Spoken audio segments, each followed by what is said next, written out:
অবশ্যই নিরাপত্তার দিকে নজর রাখবো, আরো ডিটেল আপনাদের জানাবো, কিন্তু তার আগে কৃষ্ণনগরের দিকে আমাদের একটু নজর রাখতে হচ্ছে, কারণ কৃষ্ণনগরে উত্তেজনার পরিস্থিতি তৈরি হয় ভোটের আগেই, এবং আপনাদের জানিয়ে রাখি ভোটের সকালেই কৃষ্ণনগরে উত্তেজনার পরিস্থিতি, একেবারে হাতাহাতি অবস্থা। ঠিক কি ঘটেছে আপনাদের জানিয়ে রাখি, কৃষ্ণনগরের কালীগঞ্জ, যেখানে সিপিআইএম কর্মীকে মারধর করা হয়েছে।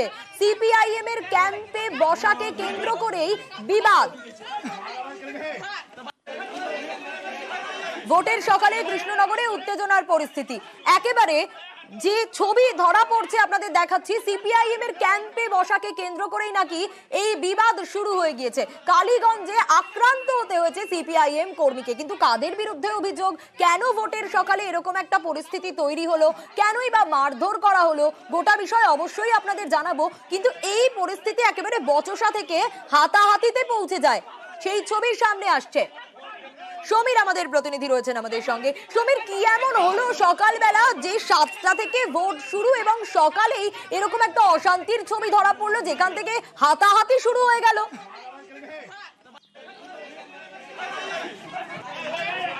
দেখো সোনিয়া, এই কালীগঞ্জ থানার পালিত বেঘিয়া গ্রামের আর বেঘিয়া এই এলাকাটি কিন্তু সিপিআইএম এর পঞ্চায়েত দখলে, এবং এই বুথটি কিন্তু 3 নম্বর বুথ, এটা নাকাশিপাড়া বিধানসভার অন্তর্গত। আজ সকালে যখন ভোট গ্রহণ শুরু হয় তার কিছুক্ষণ আগে সিপিআইএম এর এজেন্ট কর্মী যারা আছে তারা বুথ থেকে নির্দিষ্ট দূরে টেন্ট খোলেন এবং সেখান থেকে তারা বুথ সিট দেওয়ার কাজ করবেন, এইভাবে কিন্তু টেন্টে বসতে যান চেয়ার টেবিল পেতে।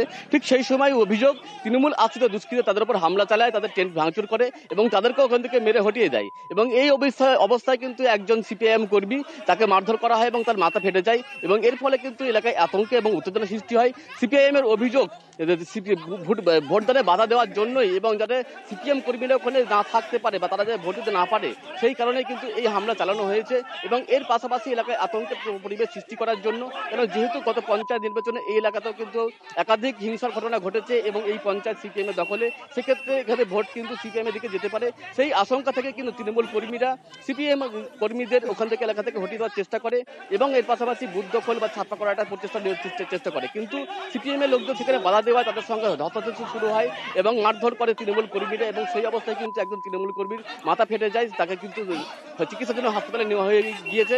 এবং এই মুহূর্তে কিন্তু সেখানে পুলিশ রয়েছে এবং এলাকায় কিন্তু এখন উত্তেজনা রয়েছে, এবং যদিও সমস্ত অভিযোগ অস্বীকার করছে কিন্তু তৃণমূল নেতৃত্ব। বেশ সমীর, অবশ্যই পরবর্তীতে নজর থাকবে, আমরা নজর রেখেছিলাম ইতিমধ্যেই কৃষ্ণনগরের দিকে।